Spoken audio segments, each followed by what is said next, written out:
બાપુ, એક સુંદર મજાનો ધાર્મિક અને ભક્તિમય પ્રસંગ છે. અને આ પ્રસંગમાં આજે આપણે વાત કરવી છે સંત સમાગમ ભાગ 15. અને એમાં આજે આપણે વાત કરવી છે પૂજ્ય પ્રેમાનંદજી મહારાજના મુખ્ય 5 શિષ્યો વિશે. થોડા દિવસો પહેલા આપણે પૂજ્ય સંત શ્રી પ્રેમાનંદજી મહારાજના જીવન પરિચય વિશે જાણ્યું હતું. અને આજે આપણે પ્રેમાનંદજી મહારાજના મુખ્ય 5 શિષ્યો વિશે વાત કરવી છે. પૂજ્ય પ્રેમાનંદજી મહારાજ હંમેશા તેમના મુખ્ય શિષ્યો સાથે રહે છે, જેમણે પોતાના સાંસારિક જીવન અને કારકિર્દીનો ત્યાગ કર્યો છે. તેમણે ભક્તિ અને આધ્યાત્મિક સાધનાના માર્ગને સંપૂર્ણપણે અપનાવ્યો છે. આ શિષ્યો કોઈ સાધારણ પૃષ્ઠભૂમિમાંથી નહીં, પરંતુ સમાજના વિવિધ ક્ષેત્રોમાંથી પૂજ્ય પ્રેમાનંદજી મહારાજ સાથે જોડાયા છે. જોકે પ્રેમાનંદજી મહારાજની દિવ્ય પ્રેરણાએ તેમના જીવનનો માર્ગ બદલી નાખ્યો છે. તો ચાલો જાણીએ તેમને ક્રમ અનુસાર કે તેમના શિષ્યોના જીવન વિશે. પ્રેમાનંદજી મહારાજના મુખ્ય શિષ્યોમાં સૌપ્રથમ નવલ નગરી બાબા આવે છે. તેઓ મૂળ પંજાબના પઠાણકોટના છે. તેમના પિતા ભારતીય સેનામાં હતા અને તેઓ પણ ભારતીય સેનામાં હતા.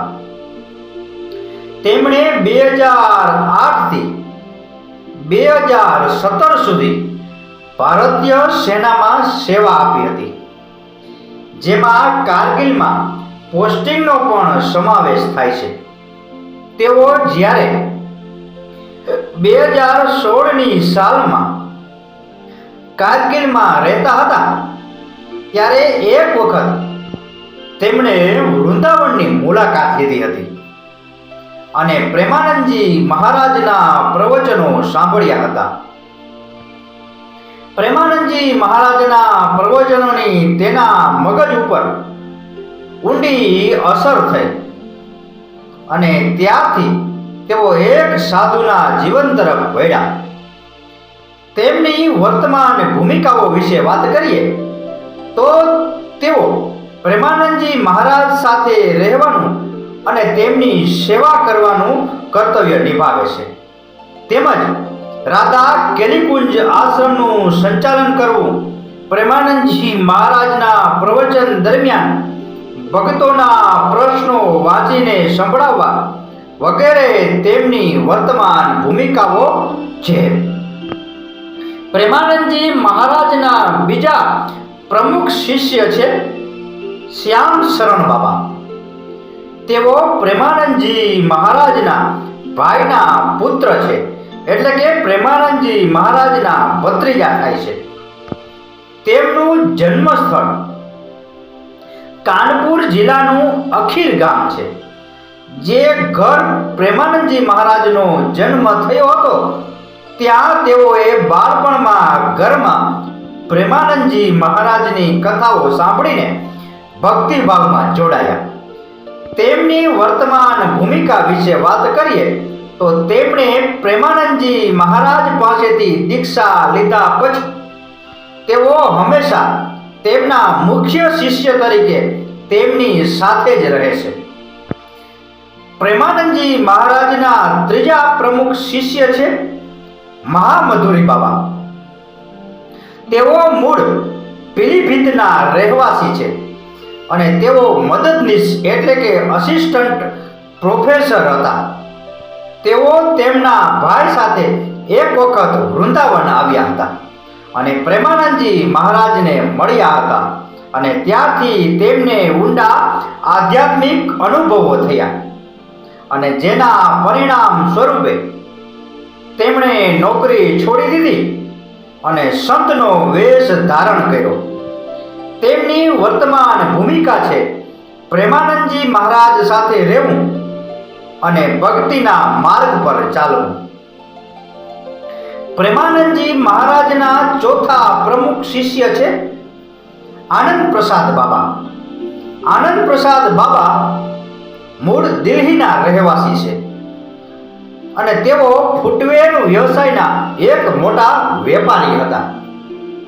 તેઓ 2018ની સાલમાં વૃંદાવનમાં આવ્યા હતા.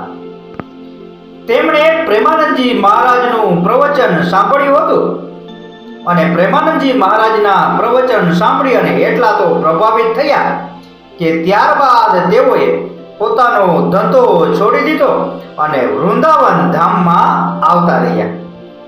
તેમની વર્તમાન ભૂમિકા છે ગુરુ પ્રેમાનંદજી મહારાજની સેવા કરવી અને હંમેશા પ્રવચનોમાં તેમની સાથે રહેવું.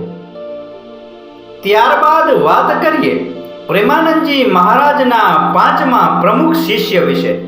તો પ્રેમાનંદજી મહારાજના પાંચમા પ્રમુખ શિષ્ય છે અલબેલી શરણ બાબા. અલબેલી શરણ બાબા મૂળ દિલ્હીના એક પ્રખ્યાત પરિવારમાંથી આવે છે. તેમના પિતા, તેમના કાકા અને તેમની બહેન બધા CA એટલે કે ચાર્ટર્ડ એકાઉન્ટ છે અને તેઓ પણ એક સફળ ચાર્ટર્ડ એકાઉન્ટ હતા. તેમણે પ્રેમાનંદજી મહારાજના સત્સંગથી પ્રભાવિત થઈને સાંસારિક જીવનનો ત્યાગ કર્યો. પોતાની ધન સંપત્તિ અને કારકિર્દી છોડીને સંતનું જીવન અપનાવ્યું અને તેમની વર્તમાન ભૂમિકા છે વૃંદાવનમાં રાધા રાણીની સેવા કરવી અને પ્રેમાનંદજી મહારાજના શિષ્ય મંડળમાં સામેલ રહેવું. આ બધા શિષ્યો જીવંત ઉદાહરણો છે કે કેવી રીતે જીવનના વિવિધ ક્ષેત્રોમાં સફળતા પ્રાપ્ત કરવા છતાં પણ જ્યારે આત્મા સાચી શાંતિ મેળવવા માટે નિષ્ફળ જાય છે ત્યારે આધ્યાત્મિક અભ્યાસ અને ભક્તિ જ અંતિમ માર્ગ બની જાય છે.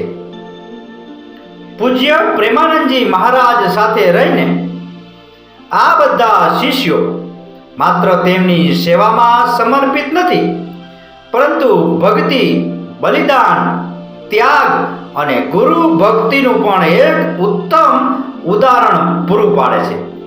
તો બાપુ, આ હતો સંત સમાગમ ભાગ 15 પૂજ્ય સંત શ્રી પ્રેમાનંદજી મહારાજના મુખ્ય 5 પ્રમુખ શિષ્ય વિશેનો પ્રસંગ. આ પ્રસંગ, આ કથા, આ વાર્તા પૂરેપૂરી સાંભળી એ બદલ આપનો ખૂબ ખૂબ આભાર. આપનો દિવસ શુભ રહે.